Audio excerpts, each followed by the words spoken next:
వేరుశనగ పప్పులు పల్లీలనేవి అతి బలమైన ఆహారాలు.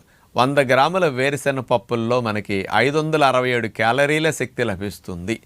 ఇందులో 25 గ్రాముల ప్రోటీన్ ఉంటుంది. కాబట్టి వేరుశెనగ పప్పులు ఆయిల్ ఇస్తాయి. అలా డైరెక్ట్గా తింటే వెగటగా ఉంటుంది, డైజెషన్ కొద్ది కష్టం. వేరుశెనగ పప్పుల్ని 7-8 గంటల ముందు నానబెట్టుకుంటే సులభంగా జీర్ణమవుతాయి, పాలుగారే స్థితిగా మారుతుంది. అందుకే నానబెట్టిన వేరుశెనగ పప్పులు 2 గుప్పెళ్ళు అన్ని పెట్టుకుని 10 ఖర్జూర పళ్ళు నంచుకు తింటే మీరు దగ్గర 1/2 కేజీ మాంసం తింటే ఎంత బలం వస్తుందో ఇన్ని వేరుశెనగ పప్పుల్లో అంత బలం వస్తుంది.